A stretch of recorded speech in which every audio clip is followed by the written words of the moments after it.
Le Journal de la Ville, le premier magazine de l'information provinciale.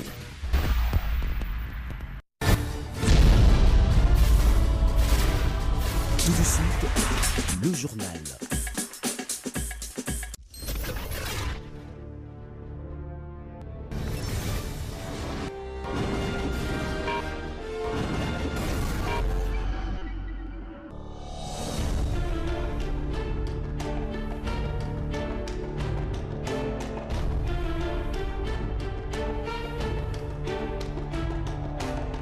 Vous nous avez choisi pour vous informer, mesdames et messieurs, merci d'être avec nous. Bienvenue à cette grande édition du journal dont voici le sommaire. Lancement officiel ce samedi 22 septembre 2018 de la deuxième phase de la campagne d'éducation des parents et enfants au bon usage de médias sociaux pour la cohésion familiale. Les outils de sensibilisation à cette campagne ont été remis aux agents multiplicateurs sur terrain. C'est le seul titre retenu au sommaire, place à présent en détail.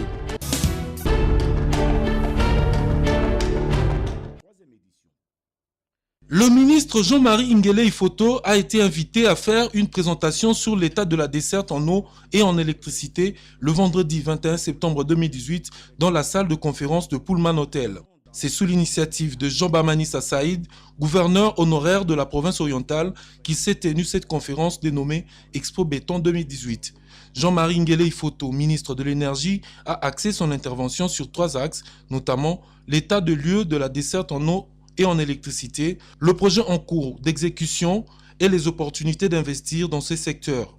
Avec l'avènement de la libéralisation du secteur de l'électricité et l'opérationnalisation de l'organe de régulation, le champ est ouvert pour permettre aux potentiels investisseurs d'œuvrer dans ces 2 secteurs. À la grande satisfaction des participants, un cadre de concertation entre les 2 institutions est envisagé pour apporter toutes les facilités possibles afin de changer le taux d'accès de population à l'électricité et à l'eau potable. Il faut y aller.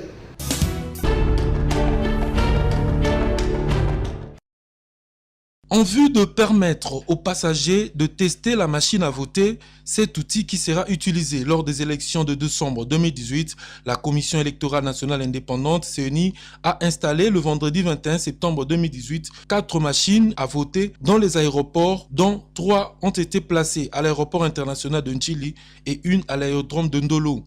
Cette opération rentre dans le cadre de la sensibilisation de cet appareil lancé par la centrale électorale. À en croire le vice-président de la CENI, Norbert Bachengezi, cette vulgarisation de la machine à voter dans les aéroports et les aérodromes se fera notamment grâce au partenariat avec la régie de voies aériennes RVA. D'après des sources de la CENI, au finish, 2000 machines à voter seront déployées sur le territoire national pour cette sensibilisation.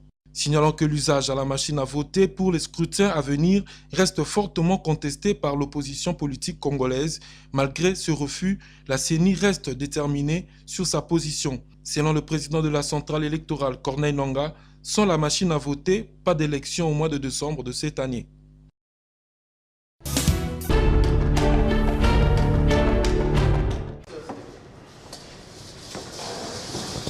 À l'issue de la réunion du comité provincial de sécurité élargi aux instances judiciaires de la ville de Kinshasa, faisant suite au conseil de ministres tenu le mardi 18 septembre 2018, l'hôtel de ville de Kinshasa a pris quelques résolutions entérinées par le comité provincial de sécurité en vue d'éradiquer la forme de délinquance juvénile des filles mineures à travers le phénomène communément appelé Ujana.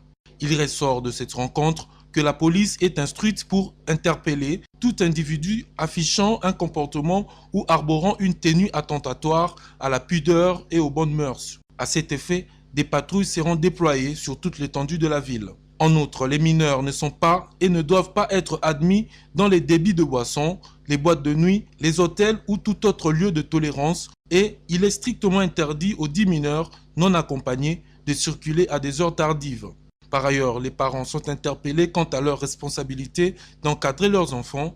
Au terme de cette réunion, l'exécutif provincial les a appelés à la conscience pour une implication agissante afin de décourager ces écarts de comportement qui révoltent la conscience collective. En sus, l'hôtel de ville de Kinshasa invite tous les encadreurs des structures socio-culturelles à apporter une contribution judicieuse pour mettre fin à ces pratiques contraires aux valeurs et vertus africaines. Ainsi, pour ce faire, l'autorité urbaine projette de présider dans le jour qui suit, à l'intention de toutes les personnes ressources ciblées, une séance de travail pour recueillir leurs avis et considérations.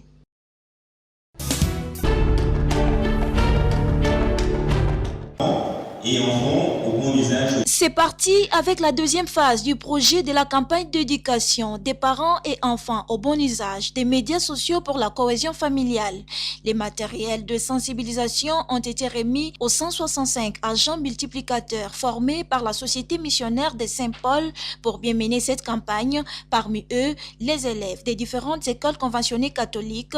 C'est samedi 22 septembre dans la salle Pacom sur 2e rue Limité.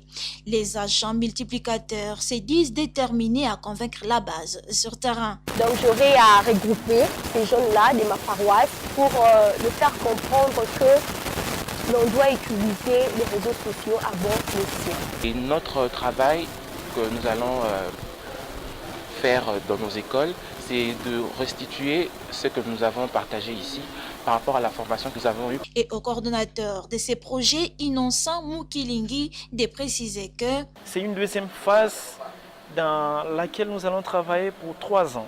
Et pendant cette phase, nous allons produire des matériaux ou des outils pédagogiques qui vont nous aider à sensibiliser les bases. Et ces outils pédagogiques, ce sont des clips vidéo, ce sont des sketchs, des BD, des boîtes à images qui vont nous permettre, n'est-ce pas, à faire comprendre les dangers, les désavantages des réseaux sociaux, mais aussi à maximiser les bons côtés. Projet appuyé par l'enfance missionnaire d'Allemagne, Michel Philippard Senior, consultant du Cameco, explique. Combien de familles, les membres d'une famille ne se parlent plus, ou si ce n'est peut-être même à travers le téléphone.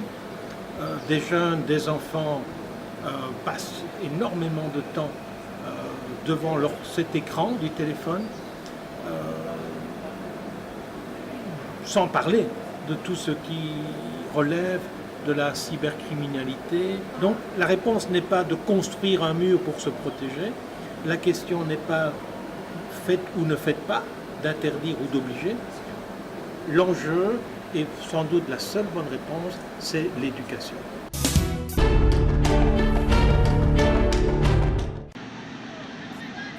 Les travaux de réhabilitation de la route Nzolana dans la commune de Ngalima se sont arrêtés depuis plusieurs jours à la grande surprise de la population.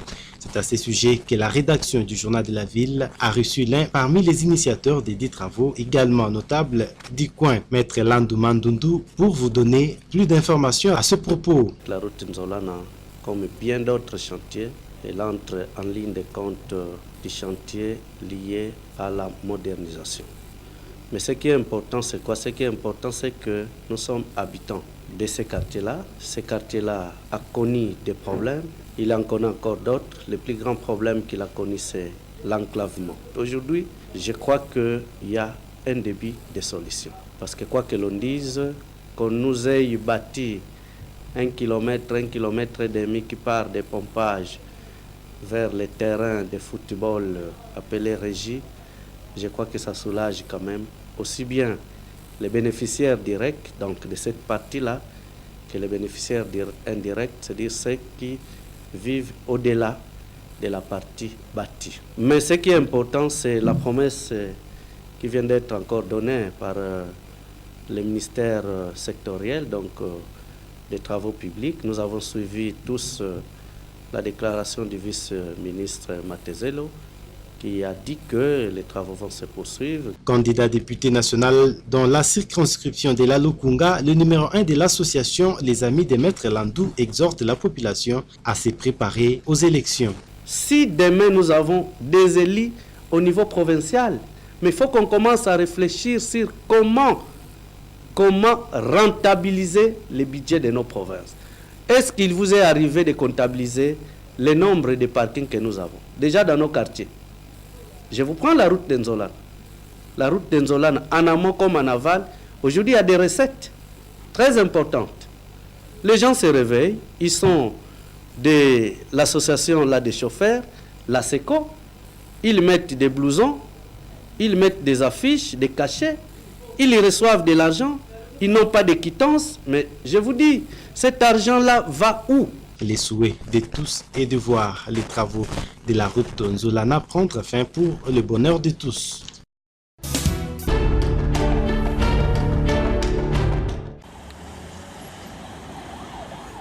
Comment passer de l'autre bord du boulevard, surtout aux heures de pointe, très tôt le matin, vers midi et le soir? Quand les panneaux de signalisation ne fonctionnent plus, il y a plus d'une année, à en croire les usagers du boulevard du 30 juin, à la hauteur de Batetela. Feu rouge, pour dans le boulevard, et ça la rassouté. Ils ont créé un embouteillage, ma casse, dans le boulevard, surtout sur la Batetela. Parce que ça m'a pris cette famille, dans la Batetela. Pour faire rouge, ils ont ça la tête. Mais tu vois, Ozoya, Bona Ozoya, sur le côté d'un boulevard, de PC embouteillage, les gars. Et ça, ils ont fait ça, patient. Parce que binomo de quelle manière que bateau on a traversé un pays très difficile. Au cause là déjà on a la cascade à transboyer, nous tout à en grande vitesse. Donc comme il a moi un problème très difficile, mais les aboyés ça fait déjà un petit temps. Les civilisations et ça là. Le manque de panneaux à cet endroit sont à la base des accidents et des embouteillages, surtout en cette période où les élèves fréquentent les écoles. Au moins 19 heures, je suis venu au quartier. Je fais des bébés, je vais voir si c'est un peu fait. Les bébés, je vais faire ma casse, je vais faire tout à toi. Je vais faire un fait. Je vais faire une année, je vais faire 2 ans. Je vais faire l'État bon service. Pendant ce temps, le gouvernement a fait rouge dans le boulevard, dans le magasin Gare Centrale. Moi, je suis une classe, je suis créer ma casse. Si je fais rouge, je travaille normal. Je suis aussi là. Le gouvernement attend soit tu vas bien réparer, soit tu vas changer, faire rouge, La population demande aux autorités compétentes de faire réparer ou de remplacer carrément ces panneaux de signalisation.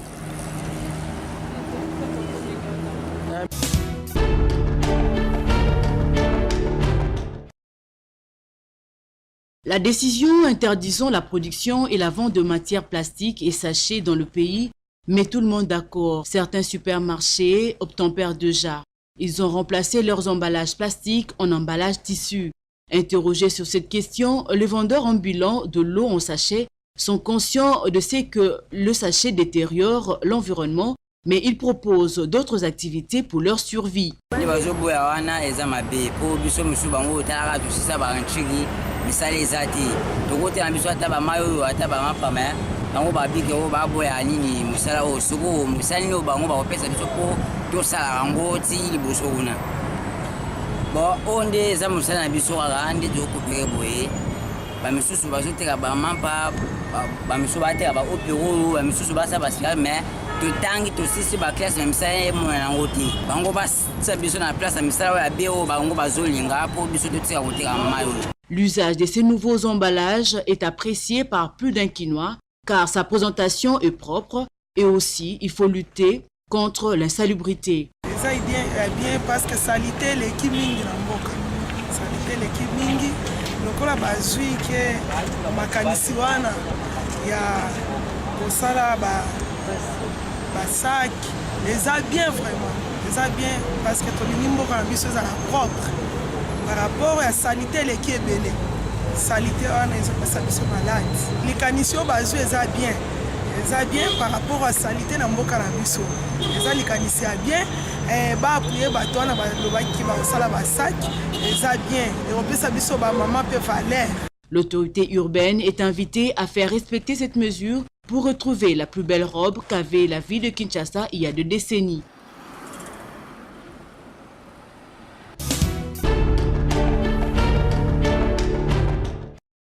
Le tout-puissant Mazembe de Lubumbashi a été écarté de la course pour le titre de la Ligue des champions de la CAF par l'équipe angolaise des Primeiro d'Agosto. La rencontre qui comptait pour les quarts de finale retour de cette compétition a eu lieu le vendredi 21 septembre au stade TP Mazembe de Kamalondo dans la capitale cuprifère. Les supporters quinois du ballon rond ont réagi à cette élimination de Badiangwena. Bon, ils ont déception,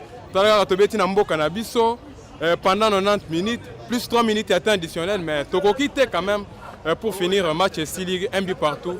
Les déceptions vraiment Mazembe, on pouvait croire peut-être pour une autre équipe, mais pas Mazembe, mais avec Mazembe. C'est une grande déception. Les lots, c'est là qui problème peut-être il y a chance. On a Congolais vraiment Nenge Mazemba Longo et Salinga passe. Naza vécu bien, mais na soutenir Mazembe surtout sur la Bimi en Afrique. Nalinga kotala ba match na nyonso et puis na sepela Mazemba gagner mais lelo bon et puis citer hein, parce que voit même que 2 penalties faut ratango donc c'est que na moni penda que chance ezali na kama Mazembe. Mazemba éliminé za match bon d'accord ça a préparé bon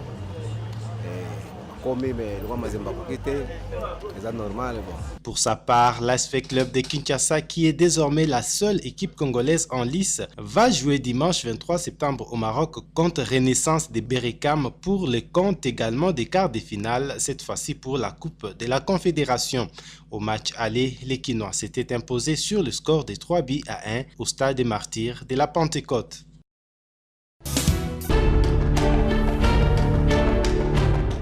Des temps à passer dans l'intimité.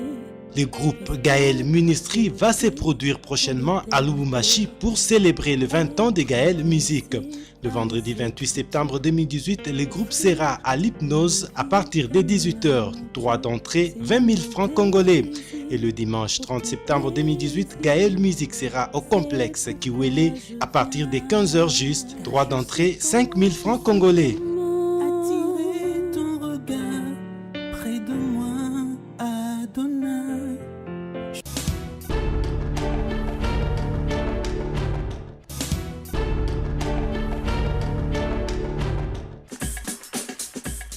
Et voilà, ainsi prend fin cette grande édition du journal. Merci de l'avoir suivi et bonne suite de programme.